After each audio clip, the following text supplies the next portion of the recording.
बिस्मिल्लाहिर्रहमानिर्रहीम, अस्सलाम वालेकुम नाज़रीन, आप देख रहे हैं द लास्ट स्टार। मैं हूं यासिर रशीद और स्टूडियो में मेरे साथ मौजूद हैं सीनियर सहाफ़ी राना मोहम्मद अजीम साहब। नाज़रीन, इस वक्त लाहौर जो है वो पाकिस्तान की मरकज़ सियासत का मरकज़ बना हुआ है।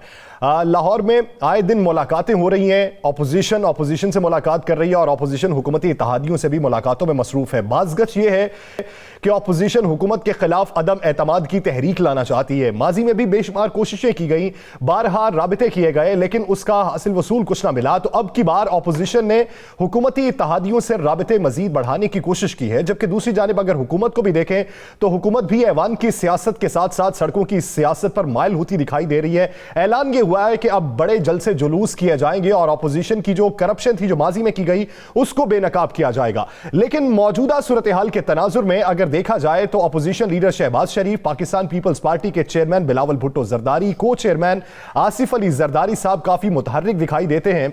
परवेज इलाही साहब से भी जो मुलाकात हुई है उसके भी बाज़गश्त हुकूमती हलकों में गूंज रही है, अवाम में भी वो ज़ेर बहस हो चुकी है। तो आज के दिन MQM पाकिस्तान का वफ्द जो लाहौर पहुंचा, जिन्होंने बरादरान से भी मुलाकात की और उसके बाद अपोजिशन लीडर शहबाज शरीफ साहब से भी मुलाकात की है, तो उसी पे बात करेंगे। हमें ज्वाइन किया वज़ीर ममलिकत बराए इत्तलात व नशरियात फ़ारूक हबीब साहब ने। फ़ारूक हबीब साहब, बहुत मशकूर हैं आपके वक्त के। फ़ारूक हबीब साहब, इससे पहले कि मैं आपकी जानिब आऊँ, आमिर खान साहब का वो बयान सुन लेते हैं जो उन्होंने मुलाकात के बाद आज इशारा दिया है। वो इशारा क्या है, पहले वो मुलाहिजा कर लेते हैं। हम सब मेरा ख्याल है अपने अपने फैसले करने में आज़ाद हैं, हुकूमत के साथ हैं, चौधरी साहब भी हैं, हम भी हैं। जो भी फैसला करेंगे एक दूसरे के साथ मशावरत से और मिल के ही चलेंगे। हम अपना हिस्सा बढ़ाने के मूड में हम तो ये कहते हैं कि जो ये एक मिनिस्ट्री है ये भी हमसे ले लें, हमें कोई ख्वाहिश नहीं है इस मिनिस्ट्री की। जैसा चौधरी साहब ने फरमाया कि अभी तो पकना शुरू हुआ है, कुछ पकेगा उसके बाद फैसला करेंगे। आमिर खान साहब ने जो इशारा दिया चौधरी परवेज इलाही साहब के हवाले से, तो चौधरी परवेज इलाही साहब का इस बारे में क्या मौक़िफ़ था वो भी मुलाहिजा कर लीजिए। इस वक्त अदम एतमाद की तहरीक के लिए साजगार माहौल है। अपोजिशन जो कर रही है ना वो जवाब देंगे, लेकिन सामने खतोखाल आ जाए, सामने कुछ चीज आ जाए। अभी तो बर्ची खाने में सामान इकट्ठा हो रहा है, कारकर्दगी से मुतमिन है। वो आप हमारे बयान से अंदाजा लगा लिया। सामान तो फिर अभी पकड़ना शुरू नहीं हुआ सामान, थोड़ा देर कच्चा ही खा लो। आपको इशारे तो नहीं मिल रहे दोबारा गर्मी में आने के लिए? यार तुसी इशारे मगर जानते हो। अभी तो बावर्ची खाने में कुछ पकना शुरू हुआ है, कुछ पकेगा तो फिर उसकी खुशबू भी आएगी। आप क्या चाहते हैं कि क्या हम इसे कच्चा ही खा लें? ये चौधरी परवेज इलाही साहब का मौक़िफ़ है। लेकिन इससे पहले हमने आमिर खान साहब का मौक़िफ़ सुना है।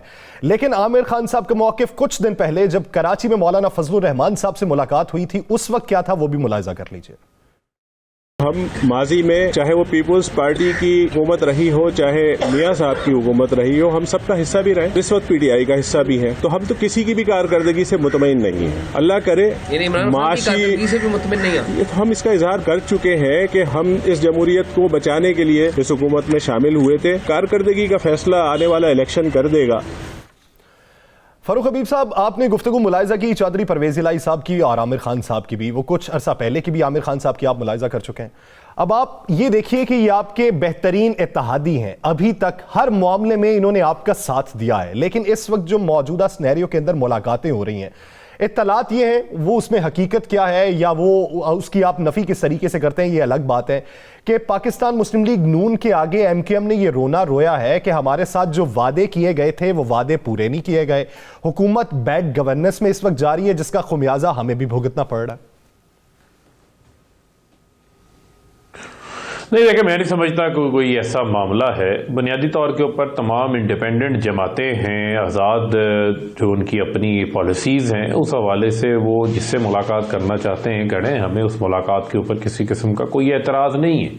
जहाँ तक रही बात, हमारे इत्तेहादी हैं, 3.5 साल से हमारे साथ हैं, हर मौका के ऊपर हमारे साथ हैं, हर बिल के मौका के ऊपर उन्होंने वोट दिया है और इक़्तिदार के अंदर भी उनको प्रॉपर जो है वो शेयर मिला हुआ है। तो मैं नहीं समझता कि कोई ऐसा मामला है और आइंदा भी हमारे इत्तेहादी जो हैं वो हमारे साथ ही खड़े रहेंगे।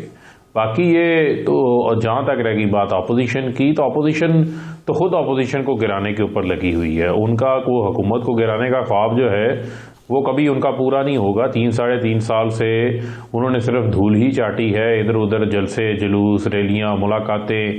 मुझे आप ये बताएं ना, उन्होंने अपना खुद मजाक बना लिया है। जरदारी को सड़कों पे घसीटना था, पेट फाड़ के दौलत लेकर आनी थी वापस। अभी स्टेट बैंक के बिल के ऊपर जो इनका हशर नशर हुआ है वो सबके सामने है, किसी से ढका छुपा तो नहीं है। फिर भी मैं आपको कहूँगा, ज़ाहिरी बात है, जब आपकी कोलिशन गवर्नमेंट होती है तो कोलिशन गवर्नमेंट के हमेशा जो है वो चैलेंजेस होते हैं, और उसमें सबसे बड़ा चैलेंज यही होता है कि आप अपने इत्तेहादियों को, अपनी कोलिशन को किस तरीके से मैनेज करते हैं, किस तरह उनको साथ लेके चलते हैं। हमने हमेशा अपने इत्तेहादियों की बात को सुना है, उनकी बात पे जो उनके जेन्युइन मामलात होते हैं, मसाइल होते हैं, उनको हम सॉर्ट आउट भी करते हैं। तो कोई ऐसी बात नहीं है, कोई ऐसा मामला नहीं है। फरख हबीब साहब, इस बात में कितनी सदाकत है कि वज़ीर आज़म पाकिस्तान जो हैं वो अगले 48 घंटों में MQM के वफद से मुलाकात भी कर रहे हैं? देखें, मुलाकात तो हमारे इत्तेहादियों के साथ हमारी रूटीन के अंदर जो है वो होती रहती है, तो इसमें कोई ऐसी बात नहीं है। अगर वो मुलाकात की दरख्वास्त आई होगी या प्राइम मिनिस्टर साहब मिलना चाहते होंगे तो मुलाकात हो जाएगी, उसमें क्या किसी को कोई एतराज़ है? तो आप क्या समझते हैं, ये जो जितने मामला चाह रहे हैं ये सब सियासी खेल है, कोई ऐसा मामला नहीं, आपका कोई इत्तेहादी आपको छोड़ के नहीं जा रहा? राणा साहब, आपको भी पता है, हमें भी पता है, मुझे आप ये बताएं कि आसफ अली जरदारी का दाना जो है वो मरियम सफदर शहबाज शरीफ को चुगने देंगी? वो भाई उनके घर में ही सन लगी हुई है, वो शहबाज शरीफ के लिए एक मरियम सफदर ही काफ़ी है। वो कल उन्होंने कहा नहीं जनाब कि सारी CEC का जो इख्तियार है वो हमने मियाँ साहब के हवाले कर दिया है ताकि शहबाज शरीफ को जो है वो ज़ीरो कर दिया जाए। एक शाहिद खाकान अब्बासी ने एक बयान दिया था, आपको याद होगा, उसके अगले रोज़ आके मरियम सफदर ने उसकी तरदीद कर दी। उन्होंने कहा नहीं जी, जो फैसला करेंगे वो तो नवाज शरीफ ही फैसला करेंगे। हम तो कहते हैं कि ये चोरों का टोला है, इनके खिलाफ तो हम तो जिहाद कर रहे हैं, और हमने तो हर हालत में इनके खिलाफ जो है वो अपना जिहाद जो है वो जारी रखना है। जिन लोगों ने मुल्क को दोनों हाथों से लूटा है, आज उन लोगों की जगह जो है वो जेलों में है, उनकी जगह जो है वो इक़्तिदार के वानों में नहीं है। ये इनकी भूल है। इनके सामने जो है वो इमरान खान खड़ा है, ये इन्होंने पहले NRO ले लेते थे पाँव पकड़ के वहां से, लेकिन अब इनको किसी जगह से कोई NRO नहीं मिलेगा। फरूख हबीब साहब, आपकी जमात ने ये मौक़िफ़ अपनाया है कि अपोजिशन जमातों की ये जो मेल मुलाकातें जारी हैं ये रोटी के लिए फिर से इकट्ठे हो गए हैं, ये खा रहे हैं और अपनी चोरी का हिसाब कर रहे हैं। तो फिर अपोजिशन की इत्तेहादियों से मुलाकात बारे क्या मौक़िफ़ रखते हैं? नहीं, देखिए, मैंने पहले आपको कहा कि सियासी जमातें एक दूसरे के साथ मुलाकात करती हैं, लेकिन आप देखें हमारा एक स्टेटेड मौक़िफ़ है, स्टेटेड स्टांस है। हम भी कौमी अहमियत के हामिल मामलात के ऊपर हमने मुलाकात की है, हमने इनको दावत भी दी है हमेशा के, जहां मुल्की सलामती का मामला हो, जहां कौमी मफाद के मामलात हों, वहां पर मिल के साथ चलना चाहिए। लेकिन आपको ये मैं बता दूं कि अगर आप कहें कि किसी की चोरी बचाने के लिए, किसी को NRO देने के लिए इनके साथ मुलाकात होगी, वो तो कभी नहीं होगी। ये एक हमारा स्टेटेड मौक़िफ़ है। अब बाकी जो जमातें मिल रही हैं उनको अपना अपना जो है वो स्टांस देखना चाहिए उनको, कि उनका क्या स्टांस है, क्या पॉलिसी है। उनकी ऊपर जो है वो हमारी पॉलिसी लागू नहीं होती, वो हमारे इत्तेहादी हैं, अलाइज़ हैं, वो हमारी कोई जमात का हिस्सा नहीं है जिन पे अब हमारी पार्टी पॉलिसी या पार्टी डिसिप्लिन लागू होता। फरख हबीब साहब, चले मान लें कि अपोजिशन जो है वो अपना इत्तेहाद कायम कर रही है, अगर वो अदम इत्तेमाद की तहरीक की तरफ जाती है तो तहरीक के इंसाफ जो है वो अपोजिशन के अंदर सन लगाने में कितने % कामयाब हो चुकी है? आपके पास क्या इतने वोट हैं कि आप अपोजिशन को उल्टी गिनती शुरू करवा दें? जी, अभी आपने देखा कि स्टेट बैंक का जो बिल था उसको पास करवाने के हवाले से उनके अपने अराकीन गायब थे सेनेट से, उनके अपने अपोजिशन लीडर जिनको नून लीग ने 80 से 82 वोट दिए थे, वो वहां से जो है वो गायब थे। अब मुझे आप बता दें कि उसके बाद इनके पल्ले क्या रह जाता है? इनके तो अपने 2.5 दर्जन से ज्यादा अराकीन ऐसे हैं जो कि हर मौका के ऊपर आके हुकूमत की मदद करते हैं। कौमी असम्बली में कितने लोग आपके साथ राब्तों में मानने को तैयार नहीं है? कौमी असम्बली में कितने लोग पीपल्स पार्टी के या नून लीग के आपके साथ राब्तों में? बड़ी तादाद में हमारे साथ राब्ते में। आपको याद होगा जब स्टेट बैंक का बिल आया था तो शहबाज शरीफ भी कोई शादी खाने चले गए थे, उनको भी कोई जरूरी काम याद आ गया था। नहीं, अब आप ये कहते हैं कि अपोजिशन लीडर कौमी असम्बली और अपोजिशन लीडर सेनेट ये फिर आपसे मफाहमत की सियासत कर रहे हैं? हमने तो उनका शुक्रिया भी अदा किया है कि उन्होंने स्टेट बैंक बिल पास करवाने में बड़ा अहम किरदार अदा किया। शुक्रिया के साथ साथ अगले दिन उनको तंज के नश्तर भी तो बरसाए हैं ना आपने उन पर। जाहिर बात है, शुक्रिया भी होता है, फिर तनकीद भी होती है, ये तो हिस्सा है सारा। अच्छा, अब वज़ीर-ए-आज़म पाकिस्तान जो हैं कल आपके शहर फैसलाबाद भी जा रहे हैं, अवामी तहरीक भी शुरू कर रहे हैं। हुकूमत कभी अवामी तहरीकें शुरू नहीं करती, क्या आप इस तैयारी में तो नहीं है कि अगर अपोजिशन कोई ऐसा हल्ला बोलती है तो फिर आप भी मैदान में निकल कर उसे जवाब दे सकें? नहीं, देखें, बुनियादी तौर के ऊपर वज़ीर आज़म साहब ने तो जो है वो पाकिस्तान की तारीख का सबसे बड़ा जो फलाही मंसूबा है, राना साहब, जो 70 साल किसी वज़ीर आज़म को तौफीक नहीं हुई, ये 40-40 साल ये भी इक़्तिदार में रहे हैं ना, इनको तो खैर क्या तौफीक होनी थी, इनको तो पता था हम बीमार होंगे, लूटमार इतनी की है, कोई लंदन इलाज करा लेगा, कोई दुबई करा लेगा, कोई अमेरिका में जाके इलाज करा लेगा। ये इमरान खान वज़ीर आज़म आया है जिसको आम आदमी की तकलीफ का एहसास है। इमरान खान 4 करोड़ ख़ानदानों को 10 लाख रुपए मुफ्त यूनिवर्सल हेल्थ इंश्योरेंस दी, 18 करोड़ लोग बनते हैं, दे ना सिंध हुकूमत भी क्यों नहीं देती, क्यों सोए हुए हैं वो अभी तक? उसके सिलसिले में वज़ीर आज़म फैसलाबाद भी उसका इजरा करेंगे, आइंदा मुल्तान भी जाएंगे, गुजरावाला भी जाएंगे, सरगोदा भी जाएंगे। इसके अलावा हमारे बहुत सारे ऐसे बड़े तरक्याती मंसूबे हैं जिनके इफ्तिताह दरकार हैं। वहाँ बड़े बड़े जहाँ वज़ीर आज़म जाएंगे इफ्तिताई प्रोग्रामों में बड़े बड़े इज्तिमाई अवामी इज्तिमा बन जाएंगे। वहाँ हम अपनी 3.5 साल कारकर्दगी भी अवाम के सामने रखेंगे। मुझे आप ये बताएं ना, कोविड-19 के बावजूद आज दुनिया तस्लीम कर रही है कि पाकिस्तान दुनिया का वो बेहतरीन मुल्क है जिसने कोरोना को हैंडल किया, इकॉनमी भी चलाई, आज फैक्ट्री भी चल रही है, बाजार भी खुले हैं, आज जो है वो लोगों की मैशियत भी चल रही है, आज रिकॉर्ड टैक्स कलेक्शन भी हो रही है। हमें ये आलमी सतह की जो महंगाई आई है जिससे अमेरिका, यूरोप, बरतानिया, चाइना, ये तमाम मुल्क मुतासर हुए हैं, अगर ये चैलेंज हमें सामना ना हो इस चैलेंज का, तो इसके अलावा तो आप देखें कि हमारी तमाम तर जो इंडिकेटर्स हैं वो हुकूमत के पॉजिटिव्स हैं। 5.3% हमने ग्रोथ हासिल की है। हुकूमत ये समझती है कि इस वक्त हमें मईशत का चैलेंज दरपेश है, या बैनुल-अक़वामी सतह पर चैलेंज दरपेश है। मंसूबे चले हैं। फारूक साहब, अगर मौजूदा सूरत हाल में देखें, परवेज खटक साहब, नूर आलम खान साहब, गैस का बहरान हो गया, खाद का बहरान हो गया, अंदर से भी आवाजें उठ रही हैं, फिर आप ये कहते हैं कि इत्तेहादी जमातें जो है उनका अपना अपना मैनिफेस्टो है, वो मुलाकात कर सकती है, लेकिन आप ये देखें कि ऐसे वक्त में कि जब अपोजिशन भी मिल रही है, उन्हीं दिनों में आपकी इत्तेहादी जमातें भी आपस में मिल रही हैं, फिर मौलाना फजलुर रहमान भी 10 फरवरी को लाहौर में आ रहे हैं, वो भी चौधरी बरादरान से मुलाकात करेंगे। तो इस पूरे मंजरनामे में क्या आपको लगता है ये मेल मुलाकातें सिर्फ मामूल की हैं? देखिए, मुलाकातें, मैंने फिर आपको कहा कि मुलाकातें जो है वो होती रहती हैं। आप देखें, अब हकाइक देखें ना, पहले क्या मुलाकातें नहीं हुई, 11 जमातें नहीं इकट्ठी हुई, 11 जमातों को फिर 11 टोटे भी होते हुए आपने देखे। फिर आसिफ अली जरदारी की आपने वो भी नुस्खा देखा जिसमें उन्होंने कहा कि जनाब मियाँ साहब वापस आ जाए तो इस्तीफे हमसे ले ले। ये तमाम तर कहानियां ये करते हैं, करने के बाद ये एक दूसरे के ही ऊपर जो है वो छुरा भी लेके बैठे होते हैं। यही वजह है कि हम इनके साथ हाथ नहीं मिलाते। इनका नजरिया भाई कोई नहीं है, इनका नजरिया लुटो और भुट्टो, इनका नजरिया माल बनाओ, कल को एहतसाब हो, कोई इंतकामी कार्रवाई हो रही है, ये कोई नजरिया है इनका। भाई एक जगह के ऊपर खड़े तो हो जाओ ना। इमरान खान का पता है कि उसने इन चोरों के साथ हाथ नहीं मिलाना। इमरान खान ने जो है वो इनको एनआरओ नहीं देना। ये 3.5 साल से पूरे पाकिस्तान की आवाम को पता है। हम तो नहीं इनकी तरह जो है वो म्यूजिकल चेयर खेल रहे, कभी ये सिलेक्टेड बन जाते हैं, कभी ये चोर बन जाते हैं, कभी एक दूसरे के साथ सेनेट इलेक्शन के बाद जब अपोजिशन ने ये शो डाला यूसुफ रज़ा गिलानी के जीतने के बाद कि हम अदम इत्तेमाद की तहरीक ला रहे हैं, तो वज़ीर आज़म पाकिस्तान ने फौरी तौर पे इत्तेमाद का वोट हासिल किया और साबित किया कि मेरे साथ टीम मौजूद है। अब भी जब सब अपोजिशन इकट्ठी हो रही है, कुछ इत्तेहादियों की मुलाकातें भी हो रही हैं, तो क्या वज़ीर आज़म साहब दोबारा इत्तेमाद का वोट देने की तरफ जाएंगे?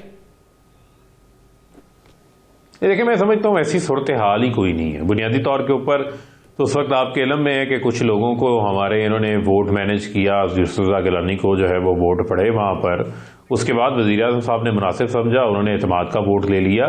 लेकिन अब मैं समझता हूँ कोई ऐसी सूरत हाल नहीं है। तमाम इत्तेहादी जमातों समेत पूरी असम्बली का इत्तेमाद जो है वो वज़ीर आज़म साहब को हासिल है, और उसी के तहत जो है वो प्राइम मिनिस्टर साहब 1 करोड़ 70 लाख लोगों के वोट लेकर आए हुए हैं। और मैं समझता हूँ कि वो वोटर जिसने हमें मुंतखब करवा कर अपने हलकों से यहाँ भेजा है, उन्होंने वोट इमरान खान को दिया है। ये हमारा वोट इमरान खान की इमानत है। जो इमरान खान के वोट से गद्दारी करेगा, कल को अपने हलके में अवाम के पास जाने के काबिल नहीं रहेगा। ये भी एक बहुत बड़ा पॉइंट है। तो यही पॉइंट तो उनके लिए भी है ना। अगर मुस्लिम लीग नून का कोई एमएनए आपकी तरफ आ जाता है, पीपल्स पार्टी का एमएनए आता है, तो यही तो उनको भी देना पड़ेगा, एहतसाब का सामना करना पड़ेगा। देखें, मैंने तो आपको कहा है कि मुझे तो इस बात पे जो है वो किसी किस्म का कोई एतराज नहीं है। अगर उनके लोग उनकी बात को मानने को तैयार नहीं है, अगर उनके लोग उनके साथ नहीं खड़े, तो फिर उसके ऊपर हम भाई क्या कर सकते हैं। आप हमें बता दें। हमने तो आपको कहा कि हम अपने नजरिए के ऊपर कायम हैं, हम जो है वो एहतसाब के अमल को चाहते हैं, ये आगे बढ़े। आपकी इसी बात पे, एहतसाब के अमल की बात पे आप ये कहते हैं कि ऑपोजिशन का जो बयानिया है वो लुटो और फुटो है, तो पाकिस्तान तहरीके इंसाफ का बयानिया तो ये था कि एहतसाब सबका, लेकिन एहतसाब अब तक किस हद तक हुआ है? शेख रशीद साहब क्या कहते हैं, पहले वो मुलाहिजा कर लेते हैं।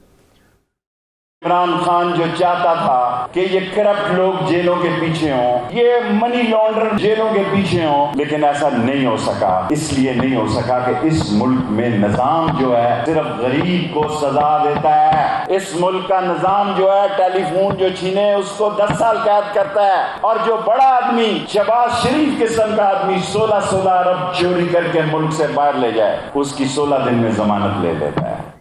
फरूख हबीब साहब, शेख रशीद साहब कहते हैं इस मुल्क का निज़ाम ठीक नहीं हो सका, ना आप निज़ाम ठीक कर सके, ना जेलों में डाल सके। उधर दूसरी तरफ जुल्फे बुखारी साहब, साबिक मुशीर दाखिला एहतसाब शहजाद अकबर साहब पे ये इल्ज़ाम लगाते हैं कि वो शायद अच्छे कानूनदान नहीं है, या उनकी अच्छी टीम नहीं है, या उन्हें गवर्नेंस या हुकूमत करने का पता नहीं था, इसलिए वो नाकाम रहे। अब एक तरफ आपकी शख्सी नाकामी भी है, दूसरी तरफ इदारा जाती इस्लाहात भी ना हो सकी, तो फिर इसका ब्लेम किस पे जाएगा?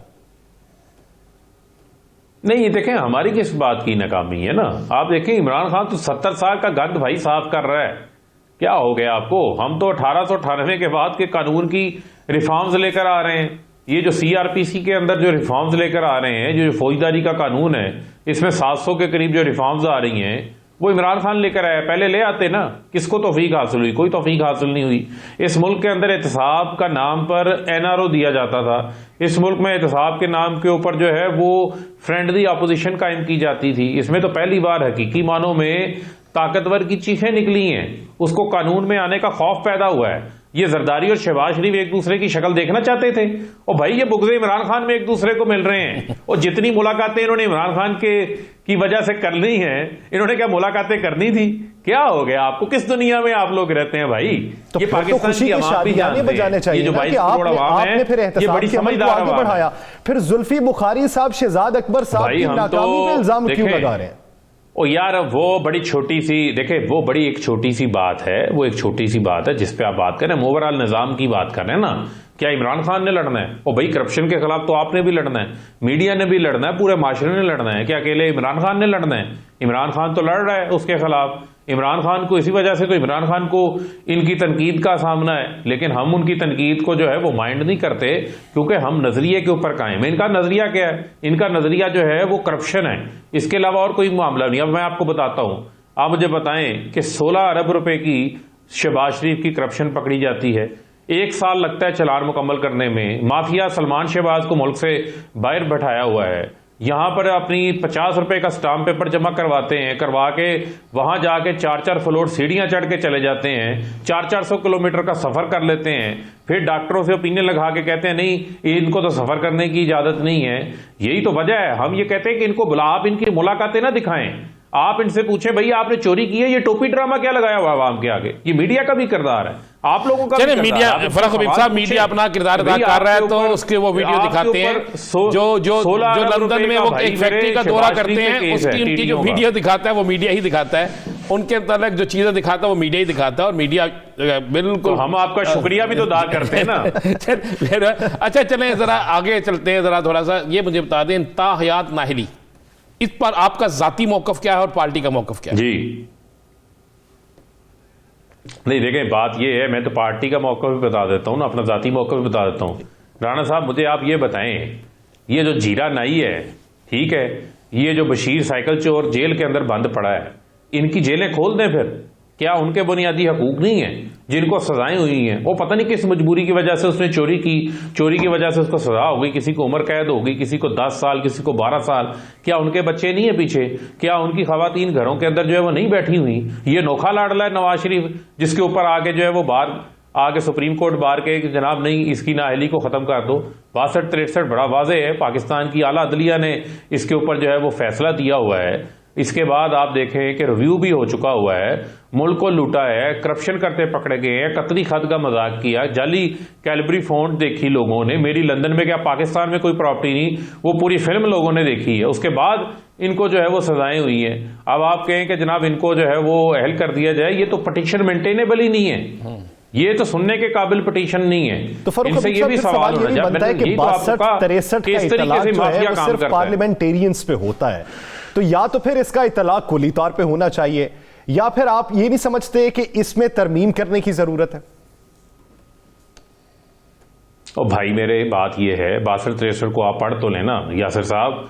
62-63 का मतलब ये है क्वालिफिकेशन डिसक्वालिफिकेशन, कि अगर आपने मजलिस शूरा का मेंबर बनना है, अब अगर आपने जाके किसी स्कूल का टीचर बनना है तो उसके लिए मेयार और होगा, अगर आपने जाके किसी अदारे में नौकरी करनी है उसका मेयार और होगा।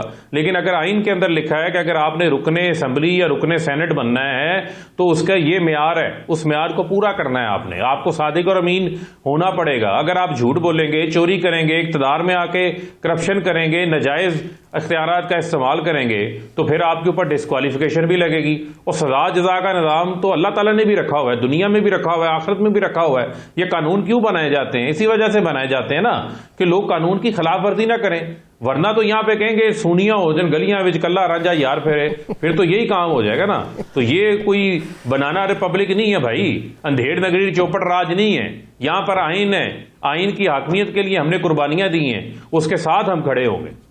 फरूख हबीब साहब, कब तक आप समझते हैं 23 मार्च का मार्च और 27 फरवरी का मार्च आपको होता नजर आ रहा है? देखें, ये तो क्विक मार्च होना है, ये जेलों का मार है। ये जो है ना, बहुत जल्द इन्होंने जेलों में जाना है, इनका एहतसाब जो है वहां पर होना है। ये भूल जाएं कि ये इक़्तिदार की जो है वो इनको बारी मिलेगी। असल मामला ये है कि फिर मैं आपको कहूं कि हमने जो है वो एक नजरिए के लिए जदोजहद की है। हमने जो है वो कोई हमारा मकसद कोई इक़्तिदार में आकर माल थोड़ी बनाना था। मुझे आप ये बताएं ना कि इमरान खान ने कौन सी फैक्ट्रियां लगा ली हैं, इमरान खान ने कौन से बैरून मुल्क जो है वो फ्लैट्स बना लिए हैं, इमरान खान की कौन सी जायदादों के अंदर इजाफा हो गया इक़्तिदार के अंदर आके। आप, मैं इनको चैलेंज करता हूं राणा साहब, आपके शो से, आप भी लाहौर के रहने वाले हैं, कि आप निकाल लें इनकी 85 की ग्वाल मंडी की इनकी आप जायदादें निकाल लें, आप इमरान खान की जायदादें रख लें। जब से वो वजीर आज़म बने 3.5 साल हो गए ना, इनकी आप 85 से जायदादें निकाल लें, और जब तक ये इक़्तिदार में रहे आपको जमीनों आसमान का फर्क नजर आएगा। 85 से अब तक की जायदादें दोनों तरफ से अगर निकाली जाएं और उसका मवाजना किया जाए तो जमीन आसमान का फर्क दिखाई देगा। फरूख हबीब साहब, बात ये कर लेते हैं कि अगर लॉन्ग मार्चेस होते हैं, ये इस्लामाबाद जाने की कोशिश करते हैं, बारहा इस पे सवाल किए गए हैं, क्या आपको ये लगता है कि तसादुम की सियासत होने वाली है आने वाले दिनों में? नहीं, देखिए, कोई किसी किस्म की कोई तसादुम का जो है वो कोई मामला नहीं है। हम तो इनको कहते हैं कि भाई आप अपना पुरअमन तौर के ऊपर आपने अपना एहतजाज करना है, आप अपना एहतजाज करें। वैसे ही किसी मुल्क में चोरों को एहतजाज करने की भी जो है वो इजाज़त नहीं होती, उनको जो है वो अपने आप को आके ग्लोरीफाई करने की भी जो है वो इजाज़त नहीं होती। लेकिन फिर भी हम इनको कहते हैं कि ये आर पार वाले पहले भी ख्वार हुए, अब भी अपना शौक पूरा करने, हमें कोई मसला नहीं। फरूख हबीब साहब, वज़ीर-ए-आज़म साहब मुख्तलिफ प्रोजेक्ट्स के इफ्तिताह करने जा रहे हैं, इसमें कोई शक नहीं कि जो आपका सेहत कार्ड है ये पाकिस्तान के अंदर एक इंकलाब है, इसमें कोई दूसरी राय नहीं है। तो आप जो महंगाई का एक चैलेंज है उससे निपटने के लिए क्या करेंगे? कब तक आप समझते हैं कि पाकिस्तान से महंगाई का ये सैलाब खत्म हो जाएगा? देखें, बात यह है राना साहब, इसको पूरे पर्सपेक्टिव में देखना चाहिए। देखें, कोविड-19 आया, पूरी दुनिया में जो प्रोडक्शन कम हो गई, सप्लाई एंड डिमांड का फ़र्क आया। जो कंटेनर पाकिस्तान में $2,000 में आता था वो $10,000 के अंदर आने लग गया। पूरी कॉस्ट ऑफ डूइंग बिजनेस में जो है वो इजाफा हो गया। पूरी दुनिया में एक ये हाई प्राइसेस का पूरा एक साइकिल आया हुआ है। आप देखें, सदर बाइडन के ऊपर तनकीद हुई, आपने देखा कि सहाफ़ी ने उनके ऊपर सवाल किया। आप फ्रांस देख लें, आप चाइना देख लें, आप बरतानिया देख लें, महंगाई के 40 साल रिकॉर्ड वहाँ पर जो है वो टूट गए। अब मुझे बताएं, पेट्रोल तो पाकिस्तान में नहीं निकलता, अब $90 के ऊपर जो है वो पेट्रोल चला गया। $1300 फी टन के ऊपर आपका ये खाने पकाने का जो घी है, बनास्पति घी है, जो खुर्दनी तेल है, ये $1300 पे चला गया। $400 वाली चीज थी। $6 वाली LNG $40 पे चलेगी। $50 वाला कोयला $200 के ऊपर चला गया। अब आप ये बताएं कि बिजली भी आपकी 45% इंपोर्टेड फ्यूल से बनती है। इन्होंने डैम तो बनाए नहीं, अब 10 डैम्स इमरान खान बना रहे हैं। दिया मीर डैम, भाषा dam, Dasu dam, Mohammad dam. 10,000 megawatt बिजली पानी से बनेगी, जो सस्ती बिजली होगी वो सस्ती बिजली हम आवाम को भी फराहम करेंगे। इसी तरीके से जो आलमी सतह पर प्राइसेस हैं, तो उसको हम कोशिश कर रहे हैं उसको बैलेंस क्रिएट करने के लिए। में कमी वाकई हो रही है। अब ये तो एक अच्छी बात है। जाते जाते अवाम को खुशखबरी ये दे कि वजीर आजम का दौरा है चीन, उसके समरात कब तक अवाम तक पहुंचेंगे और इंडस्ट्री नहीं लगने के हवाले से क्या खुशखबरी?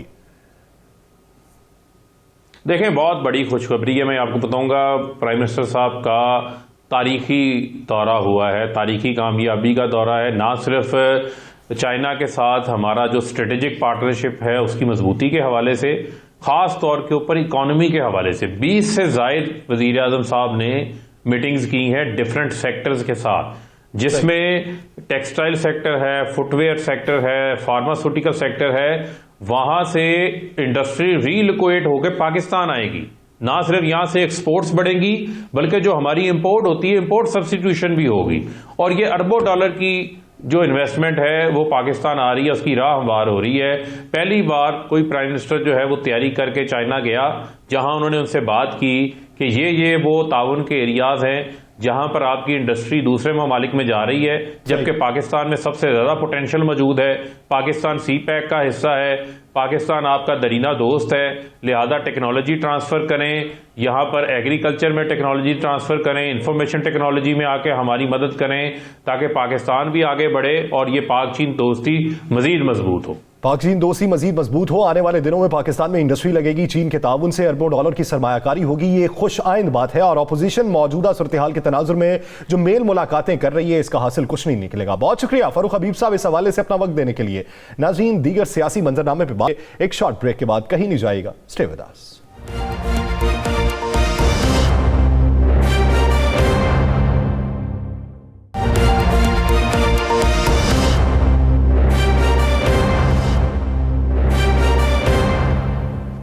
ब्रेक के बाद एक बार फिर से खुशामदीद। नाज़रीन, ब्रेक से पहले जिस तरह हमने वज़ीर ममलिकत बराए इत्तलात व नशरियात फारूक हबीब साहब से गुफ्तगू की है और हुकूमती इक़दामात पे बात की है, चाइना की इन्वेस्टमेंट के हवाले से बात की है और अपोजिशन की मेल मुलाकातों पे बात की है, तो बात अब कर लेते हैं MKM के वफ्द की। मियां मोहम्मद शहबाज शरीफ यानी अपोजिशन लीडर से जो मुलाकात हुई है, पहले जो मुलाकात थी चौधरी बरादरान से, उस पर भी हमने रोशनी डाल ली कि उस मुलाकात का नतीजा क्या रहा, वहाँ पे गुफ्तगू क्या हुई, इत्तेहादियों के आपस में गिले शिकवे क्या हुए हैं या आने वाले दिनों में किस तरह चलने पर इत्तफाक किया गया है। तो ये जो अपोजिशन लीडर से मुलाकात है MKM के वफ्द की, इस नतीजा क्या निकलेगा, इसकी बुनियादी वजह क्या थी कि चौधरी बरादरान से आप मुलाकात करने के बाद अपोजिशन लीडर से भी मुलाकात करते हैं। तो आमिर खान साहब का मुलाकात के बाद मौक़िफ़ क्या था, पहले वो मुलाहिज़ा कर लेते हैं। जिस तरह की मुश्किलात वफाक से पंजाब में हमारे दोस्तों को हैं, हमें सिंध में पीपुल्स पार्टी से वही मुश्किलात हैं। अभी कोई चीज़ तयशुदा नहीं है। अभी मियाँ साहब की PDM और दीगर दोस्तों से भी मीटिंग्स होना बाकी है। फ्यूचर में पाकिस्तान की बेहतरी के लिए हम सबको मिलकर कोशिश करनी चाहिए और हम सब मिलकर फैसले करेंगे। हम चूंकि इत्तेहादी हैं वफाक के, तो हमने वहाँ पर भी अपनी ये नाराजगी भी रखी है कि अवाम के अंदर जाते हैं, अवाम के सवालों का जवाब देना होता है। तो ये महंगाई अब नाकाबिले बर्दाश्त हो गई है, तो इसका कोई ना कोई हल निकालना चाहिए। ये महंगाई नाकाबिले बर्दाश्त हो चुकी है, अब कोई ना कोई इसका हल जरूर निकालना चाहिए। ये तो मौक़िफ़ था MKM का। अब देख लेते हैं पाकिस्तान मुस्लिम लीग नून का क्या मौक़िफ़ है। शहबाज शरीफ साहब की गुफ्तगू भी मुलाहिज़ा कीजिए। मैंने आज MKM के वफ्द को ये गुजारिश की है कि आप इस हुकूमत के हलीफ तो जरूर हैं, कोई इसमें हर्ज नहीं है। आज का हलीफ कल का मुखालिफ होता है, कल का मुखालिफ परसों का हलीफ होता है। ये सियासत का हिस्सा है। जो मुल्क की तबाही हो चुकी है इमरान नियाजी के हाथों, आपको आज पहले पाकिस्तानी बनकर सोचना होगा, उसके बाद हलीफ बनकर सोचना होगा, वगरना कौम आपसे हमेशा इसका सवाल करेगी। तो वक्त ज्यादा नहीं, आपको फैसला करना होगा। कौम ज़रूर सवाल करेगी, वो MKM से सवाल करेगी। ये तो मौक़िफ़ है शहबाज शरीफ साहब का। राना साहब, अगर आमिर खान साहब की मैं गुफ्तगू पे आ जाऊँ, वो जो कहते हैं कि हमारे कुछ दोस्तों को जो वफाक से मसाइल है यहाँ पे, वही मसाइल हमें पाकिस्तान पीपल्स पार्टी से हैं। अगर इसे एक पर्सपेक्टिव में देखा जाए तो ये गवर्नेंस के हवाले से मसाइल तो MKM को है सिंध के अंदर, तो फिर इसका मतलब ये कि गवर्नेंस के हवाले से मसाइल हैं पाकिस्तान मुस्लिम लीग नून या दीगर अपोजिशन जमातों को। बिस्मिल्लाहिर्रहमानिर्रहीम, अस्सलातु वस्सलामु अलैका या सय्यदी या रसूलल्लाह, अस्सलातु वस्सलामु अलैका या सय्यदी या हबीबल्लाह। या सर, अगर आप शहबाज शरीफ साहब की गुफ्तगू सुन लें और आमिर खान साहब की गुफ्तगू सुन लें, तो गुफ्तगू को अगर गौर से सुन लें तो ये बिल्कुल वाज़ेह हो जाएगा कि आमिर खान साहब शहबाज शरीफ साहब को ये पैगाम देने आए हैं कि पाकिस्तान पीपल्स पार्टी के साथ हम नहीं चल सकते, तहरीक इंसाफ के साथ आप नहीं चल सकते, तो हम दोनों जो है एक एक जमात के साथ नहीं चल सकते, तो इसका मतलब हम आपस में भी नहीं चल सकते। बात यह है कि आमिर खान साहब होके गए, मुलाकातें की। एक बात तो मैं आपको गारंटी से कह दूं, मेरी MKM के ज़िम्मेदारान से बात हुई, कुछ देर प्रोग्राम शुरू होने से कुछ देर पहले मेरी बात हुई, हमने इसकी हकायक तक पहुँचना। उन्होंने कहा जी हम हुकूमत नहीं छोड़ रहे। उन्होंने कहा जी गिले शिकवे होते हैं वो हम करते रहते हैं, हम इजलास में भी करते हैं, इजलास के बाद भी करते हैं, वो हमारा हक है, हम करते रहेंगे। सियासी मुलाकातें हमारा हक है, हम करते रहेंगे। उन्होंने कहा जी ये तो सारे मीडिया ने चला दिया कि जनाब MKM ने अपने शिकायत के डेट लगा दिए या शिकायत की वहाँ गुफ्तगू में सारा। उसने कहा ये किसी ने नहीं चलाया। कि हमने तो ये भी शहबाज शरीफ साहब से कहा कि मियाँ साहब आपने आसफ अली जरदारी और बिलावल से जो मुलाकात की है उसमें जो सिंध के अंदर काला कानून ला रहे हैं आपने उसके हवाले से बात की है? आपने कभी उनसे पूछा है कि सिंध के अंदर जो बदहाली है वो पूरे पाकिस्तान में सबसे ज़्यादा क्या आपने पूछा है? वो कहते ये हमारी बात आपको डिस्कस नहीं कर रहे। उन्होंने कहा जी जहां हमने एक तरफ क्या कहा कि यहाँ पे हमसे ये वादे हुए, उन्होंने कहा वाकई कुछ वादे हैं जो वफा नहीं हो सके, लेकिन उसके बावजूद हम उनके साथ खड़े हैं। उसने कहा हम किन के साथ जाएं? उन्होंने बड़ी अच्छी बात, उसने कहा हम किसके साथ जाएं? अगर आप ये समझें कि हम पीपल्स पार्टी के साथ चले जाए तो हम तो सिंध के अंदर लड़ाई लड़ रहे हैं, हमारे लोग जो है वो वहाँ पे ज़िंदगी की बाजी हार गए, हम पर तशद्दुद किया गया। सिंध के अंदर हम उस काले कानून के खिलाफ ला रहे हैं, सिंध में वो हमें दहशतगर्द कहते हैं, तो क्या हम उनके साथ चले जाएं? उनका असम्बली में साथ दें, उनको जाकर असम्बली में सपोर्ट करें? उसका ऐसा मुमकिन नहीं है। उनका जहाँ तक मुस्लिम लीग नून की बात है, शहबाज शरीफ की बात है, तो शहबाज शरीफ से हम मिले हैं बतौर वो अपोजिशन लीडर है और हमें राब्ते रखने चाहिए। हम उनसे मिले हैं, हमने कहा भी है उन्हें, और ये एक सियासी मैदान है जिसमें हमें कल के लिए तैयारी कर रहे हैं, हम आज के लिए नहीं कर रहे। दूसरी मैंने चौधरी बरादरान से टोटल मुलाकात में हमने सारी गुफ्तगू की है, लेकिन कोई ऐसी दूर दूर तक बात नहीं है कि यासर के हुकूमत को वो छोड़ के जाएंगे। तो मैं आपको ये भी बता दूँ 48 घंटों के अंदर 24 से 48 घंटों में MKM की मुलाकात जो है वो वज़ीर आज़म से हो जाएगी। उनके वफद की उनके जो मसले मसाइल हैं वो हल काफ़ी हद तक हो चुके हैं, बाकी हो जाएंगे। MKM के पास भी ऑप्शन नहीं है यासर। क्या MKM के पास ऑप्शन है? चले आप MKM छोड़ देती है, मुस्लिम लीग काफ़ी छोड़ देती है, आप क्या समझते हैं कि चौधरी अब जो है चौधरी परवेज़ लाई साहब और चौधरी शजात हुसैन साहब वो उसको मियां नवाज शरीफ की वतन वापसी के लिए रास्ता हमवार करेंगे? कभी भी ऐसा नहीं हो सकता कि वो नवाज शरीफ जो अपने भाई और बेटे को, अपने भाई और भतीजे को वज़ीर आज़म या वज़ीर आला नहीं बनाना चाहता, सिर्फ अपनी बेटी को बनाना चाहता है, तो क्या चौधरी परवेज़ लाई उसके लिए रास्ता हमवार करेगा? चौधरी परवेज़ लाई को बनने देगा? कुछ नहीं होगा यासर साहब। ये सारा एक सियासी गहमा गहमी शुरू हो गई है, और ये सियासी गहमा गहमी, ये सारी मूवमेंट, मैं कल भी कहा था आज भी कहता हूं, ये 2 बड़े मार्चों को जीरो करने के लिए हो रही है। लेकिन राना साहब आप कहीं डिस्कस हो रहे मार्च, ठीक है, एक फार्मूले पे अमल दरामद नहीं हो सकता। बहुत सी जमातों के साथ बुक्स भी है, कुदूरतें भी हैं, मसाइल भी हैं, इख्तलाफात भी हैं, वो एक मेज़ पे बैठ भी जाएंगे फिर भी हल नहीं कर सकेंगे बात को। ये एक तरफ, क्या आप ये नहीं समझते कि इन मेल मुलाकातों से हुकूमत पे प्रेशर कुछ बन रहा है? देखें प्रेशर इतना ही बन रहा है कि आपकी जो बात नहीं सुनी जा रही थी, आपकी बात सुनी जाएगी। आपके मुतालबात नहीं माने जा रहे थे, पहले आपको 10 दिन बाद बुलाया जाता था, अब आपको 10 घंटे बाद बुला लिया जाएगा। इससे ज़्यादा कुछ नहीं होगा। चले मैं आपको एक बात अंदर की बता देता हूँ। आप कैसा मेरी अपोजिशन वज़ीर आज़म के खिलाफ ला रही है अदम एतमाद? अपोजिशन तो अपोजिशन के खिलाफ नहीं, अपोजिशन छोड़ देना, वज़ीर आज़म के खिलाफ अदम एतमाद लाएगी। अगर मान ले इकट्ठी हो जाती वो तो नहीं, वो पहले स्पीकर के खिलाफ अदम एतमाद लाएंगे। तो फार्मूला तय किया, फिर स्पीकर, फिर सेनेट, फिर वज़ीर आज़म पे जाए। नहीं जी, मैं बात सुन लेना, आपने तो फार्मूला बना दिया ना खुद ही, मेरी जान, ऐसा नहीं होगा।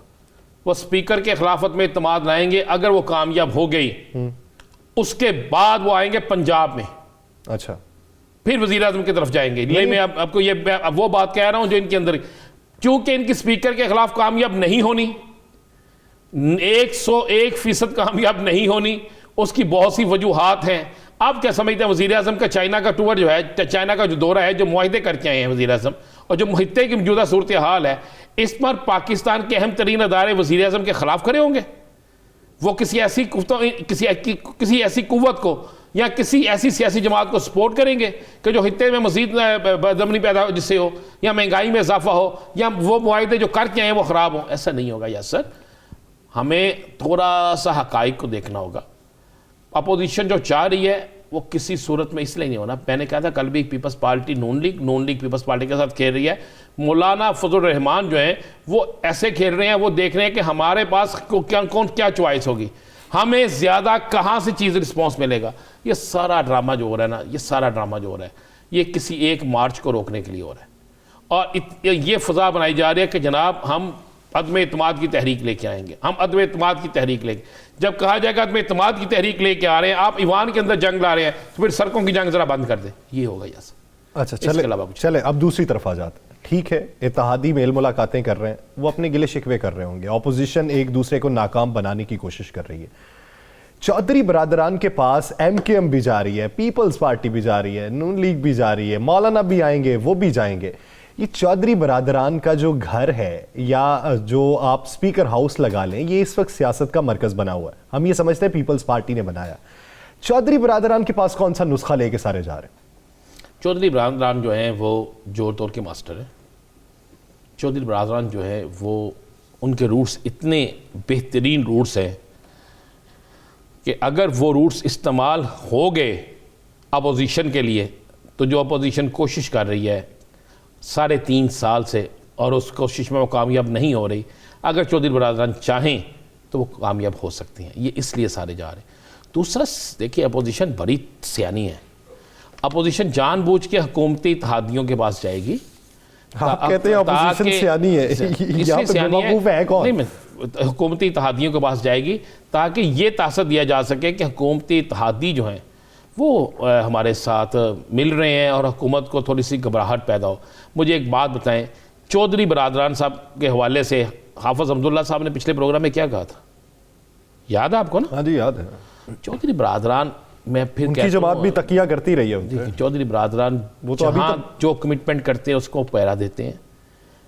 इन 5 सालों की कमिटमेंट उनकी तहरीक इंसाफ के साथ है। आगे जाके हालात क्या होंगे उसका फैसला वो वक्त पे करेंगे। चौधरी बरादरान और MKM जहाँ पे खड़ी हैं वहीं पे खड़े रहेंगे। MKM का चौधरी बरादरान से मिलना, आप गौर करें, अब शायद आप एक चीज़ ज़हन में रखिए, चले मैं आपको थोड़ा सा याद माजी जो होता है ना, इससे बहुत फ़ायदा हो जाता है यासर। कई लोगों के लिए अजाब होता है, अजाब कुछ लोगों के लिए अजाब होता है, कईयों के लिए नहीं। मैं कहता MKM ने भी अपनी एक साख बचानी है, MKM ने भी कुछ करना है। कुछ दिन पहले MKM का एक ग्रुप जिसको फारूक सत्तार साहब जिसे हेड कर रहे हैं, जो कहते हैं कि मैं असल हूँ, वो भी मियाँ शहबाज शरीफ से मिलके गए थे और वो भी कुछ तासर दे के गए थे। शहबाज शरीफ से मुलाकात उस तासर को ख़त्म करने के लिए भी थी। ये मैं जो आपको कह रहा हूँ, आपको आने वाले चंद दिनों नजर। उसके बाद जब वो लाहौर आए हुए, देखें वसीम जो हैं, वसीम अहमद, वो तो 3 दिन से लाहौर में थे। वसीम अख्तर 3 दिन से लाहौर में थे, उनकी बाकी मुलाकातें भी हो रही थी, वो प्रेस क्लब में भी जाते थे, वो बाकी जगहों पे भी जा रहे थे, मुख्तलिफ लोगों को भी मिल रहे थे। बात यह है कि उनका मौक़िफ़ तो ये है कि नून लीग ने अभी ग्रीन सिग्नल भी कोई नहीं दिया और अभी नून लीग नहीं, ग्रीन सिग्नल भी नहीं। चले मैं आपको ये भी कर देता हूँ, आगे अगली बात भी कर देता हूँ। अपोजिशन की तहरीक में इत्तेमाद इसलिए कामयाब नहीं होनी, इसलिए नहीं होनी, ये सिर्फ ड्रामा इसलिए है यासर। पीपल्स पार्टी किसको वज़ीर-ए-आज़म बनाना चाहती है? बिलावल भुट्टो को, यही है ना? तो 2024 तक बिलावल भुट्टो वज़ीर-ए-आज़म नहीं बन सकते। बिलावल भुट्टो की जो एज है उसके मुताबिक 2024 तक आपको इंतजार करना पड़ेगा। तो पीपल्स पार्टी किसके लिए ये सारी खीर पका के रखेगी? मुस्लिम लीग नून चाहती है फौरी, जिस तरह राना तनवीर साहब ने भी आज कहा है हमारे प्रोग्राम में भी कहते हैं, ये तो मानती है ना कि अभी जो इक्तदार में आएगा वो ज्यादा नुकसान उठाएगा। हाँ जी बिल्कुल। तो इसलिए अभी अगर किसी और को हिस्सा दे दिया जाए तो बाद में फायदा खुद हासिल कर लिया जाए। नहीं तो फिर फायदा ये क्यों हासिल करेंगे? फिर तहरीक इंसाफ नहीं हासिल करेगी। वो कहेगी जनाब हम पे इतना इंतजाम लगता था, हमारे पास हमारे वक्त पे इतने की चीज थी, अब ये लोग सारे मिल के आए हैं, ये इससे इतनी डबल हो गई है, उसका फायदा किसको होगा? मुझे ये बता दें, पीपल्स पार्टी के पास कितने घर मौजूद हैं पंजाब में? कितनी कुव्वत पंजाब में पीपल्स पार्टी के पास मौजूद? नहीं, उसके लिए तो नून लीग का सहारा चाहिए। ठीक, तो नून लीग क्यों सहारा देगी? नून लीग नहीं सहारा देगी, मैं आपको ये लिख के देता हूँ। नून लीग समझती है कि आने वाले वक्त में हमारी सबसे बड़ी सियासी हरीफ जो है वो पाकिस्तान पीपल्स पार्टी होगी। ये उनका ख्याल है कि अगर तहरीक इंसाफ खत्म हो जाती है तो केपी के अंदर सबसे बड़ी हलीफ जमीयत उलमा इस्लाम फे होगी। लेकिन ये होगा, आप किसकी हरीफ होगी? पाकिस्तान मुस्लिम लीग नून की। साजी पीपल्स पार्टी की भी वही होगी। आप मुझे बताएं, फैसल करीम कुंडी ने 2 दिन पहले प्रेस कॉन्फ्रेंस में क्या कहा है? उन्होंने कहा जी मौलाना फजलुर रहमान के भाई जो सरकारी मुलाजम हैं वो सरकारी या सरसों खाक इस्तेमाल कर रहे हैं। नहीं क्या उन्होंने कहा? उन्होंने कहा नहीं कहा मौलाना साहब किस नाम से रैली लेके आ रहे थे? वो अली अमीन गंडापुर के भाई की जो नाहिली हुई थी उसके बाद उनका ये मौक़िफ़ था कि मौलाना फजलुर रहमान के जो भाई हैं फिर उनको भी नाहिल किया जाए, उनको भी घबराए ना। ये उस टोकरी में अंडे रखे हुए हैं जो आपस में टकरा के टूट जाने हैं। अपोजिशन उस टोकरी में अंडे है, अपोजिशन जो है ना अंडों की सूरत में उस टोकरी में मौजूद है कि जिसके अंदर बच्चे नहीं निकलने बल्कि ये अंडे टूट जाने हैं। आप देख लीजिएगा। चले, टोकरी के अंदर जो मौजूद अंडे हैं ये तो टूट जाएंगे। अब हिकमत अमली इसके पैरेलल जो है हुकूमत की क्या है और किस हद तक कामयाब होगी, उसी पे बात होगी। शॉर्ट ब्रेक के बाद, कहीं नहीं जाएगा, स्टे विद अस।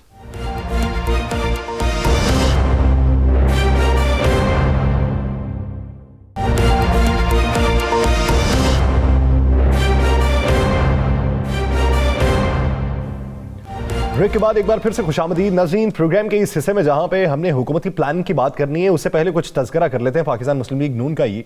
साबिक स्पीकर जो अयाज सादिक साहब हैं वो इन दिनों लंदन में मौजूद हैं। उन्होंने कल सेंट्रल एग्जीक्यूटिव कमेटी का जो इजलास था वो लंदन से ही उसमें मौजूद रहे और उसमें उन्होंने गुफ्तगू भी की। नंबर गेम्स के हवाले से भी बात हुई। नंबर गेम्स के हवाले से उन्होंने क्या मौक़िफ़ अपनाया? अयाज सादिक साहब कहते हैं दोस्तों की तवील फहरिस्त है, नाम गिनना शुरू करेंगे तो थक जाएंगे। लेकिन अयाज सादिक साहब कुछ अरसा कबल लंदन जाने के हवाले से अपना क्या माखज़ रखते थे, अपना क्या इरादा रखते थे, वो जरा मुलाहिजा कर लीजिए।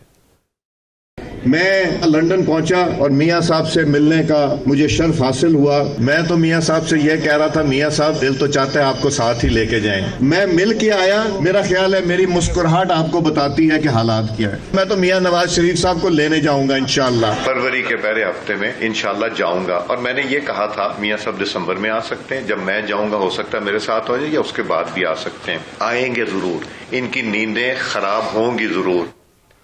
राना साहब, एक तरफ वो नंबर गेम की बात कर रहे हैं कि नंबर गेम के हवाले से हमारी तवील फहरिस्त है। दूसरा, आपको याद होगा कि मियाँ साहब की वापसी के हवाले से बयान ये अपनाया गया था कि पार्टी फैसला करेगी।